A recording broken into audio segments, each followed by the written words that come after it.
Halo, perkenalkan, nama saya Ratna Leowang.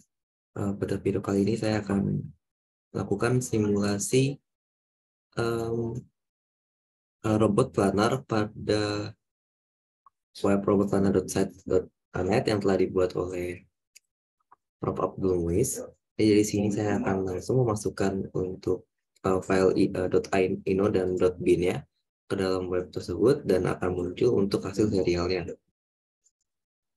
Jadi untuk cara kerja ini tinggal kita drag ke sini, lalu kita upload. Dari sini diupload ke robot yang terdapat pada lokasi Pak Muiz dan akan dijalankan dan hasil feedbacknya atau hasil serialnya akan di print pada web ini.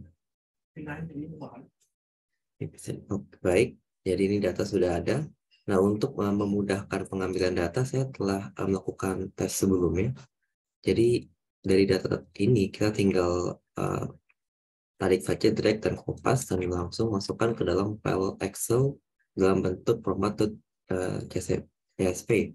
Di sini saya sudah masukkan. Di sini saya telah membuat juga untuk judul kolomnya.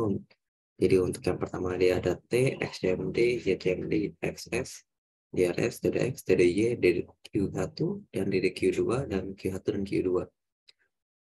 Baik, jadi dari hasil simulasi tersebut, bukan simulasi ya, dari hasil demonstrasi tersebut, lalu akan kita masukkan ke dalam CSV dan kita akan mencoba melihat bentuknya dalam plot. Nah, jadi di sini saya akan mencoba untuk memplot antara XCMD dengan YCMD dan XS dengan YXS. Jadi di sini untuk melihat apakah pergerakannya itu sudah sesuai, apakah resultnya sama dengan yang diperintahkan. Baik, jadi di sini kita bisa lihat bahwa untuk komennya merupakan yang berwarna ungu dan yang hasilnya merupakan yang hijau. Tadi grafik ini bisa dilihat bahwa bentuknya masih agak kacau ya, masih tidak beraturan. Untuk ini bisa terjadi karena mungkin perubahannya terlalu cepat ya di sini.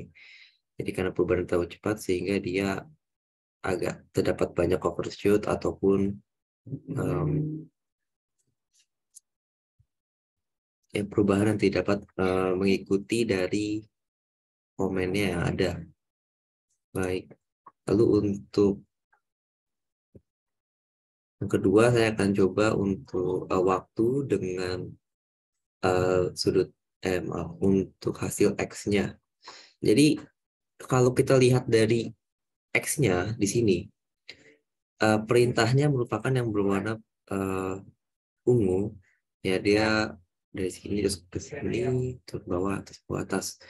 Kalau kita lihat dari robotnya, dia awalnya dia turun, tapi dia agak naik sedikit, baru turun lagi banyak, naik dan turun. Jadi di sini tuh sebenarnya ada sebuah pembenaran di mana kalau saya tangkap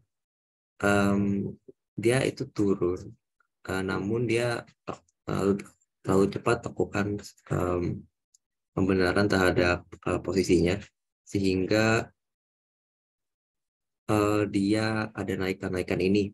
Ini juga bisa disebabkan mungkin karena di sini kan terdapat kontrol. Jadi saat dia sudah ingin mendekati ke titik yang diinginkan, dia harusnya itu agak pelan.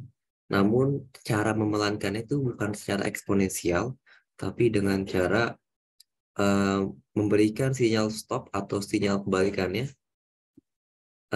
sedikit demi sedikit saat kecepatannya terlalu cepat ingin mencapai ke titik tersebut sehingga terjadi jumping seperti ini.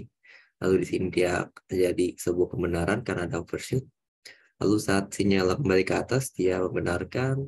Jadi di bagian sini dia ada osilasi karena tidak bisa mempertahankan posisinya dan terulang kembali seperti yang dari awal. Jadi itu yang saya bisa analisis dari grafik tersebut. Lalu untuk Y-nya bisa dilihat dia sama ya, sama. Namun di sini bisa dilihat bahwa dia masih turun walaupun komennya sudah menyuruh dia naik. Ini kenapa? Ini karena kecepatan dari motor yang diperintahkan tersebut atau hasilnya itu tidak dapat memenuhi kriteria atau kecepatan perubahan dari yang diinginkan, sehingga terjadi jauh sekali overshoot dan eh, semakin lama semakin tinggi overshootnya ya. Ini karena dia ingin membenarkan dengan memperbesar perubahannya, namun karena terlalu besar perubahannya dia terlalu lebih dan tidak bisa mengikuti dari kecepatan perubahan motor yang uh, YCMD-nya atau Y command-nya. Oke, lalu kita lanjut lagi sekarang untuk Q-nya. Nah, jadi dari sini Q-nya bisa dilihat. Ini menurut saya sudah cukup bagus. Jadi untuk kedua motor, dia uh, saling menghilangkan ya.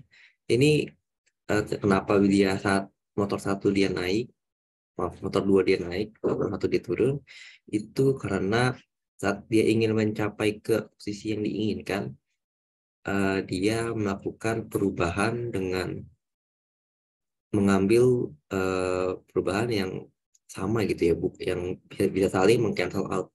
Karena jika misalkan Q1 dan Q2 dia semakin panjang, maka ada kemungkinan dia perubahannya akan berlebihan. Maka cara menanggulanginya adalah dengan membuatnya dia berlawanan. Namun ini juga komennya memang sesuai dengan yang saya minta, atau dan resultnya juga sesuai dengan saya minta, karena result saya tuh titiknya tuh berada di daerah-daerah sepanjang lengan satunya, sehingga dia tidak perlu terlalu jauh bergeraknya. Namun jika saya misalkan memberikan komen pada ujung lengan robotnya, maka ada kemungkinan bahwa terjadi Q1 dan Q2-nya saling membesar untuk sudutnya. Seperti itu. Baik, sekian dari saya untuk analisis dari program robot yang saya telah buat. Sekian, terima kasih.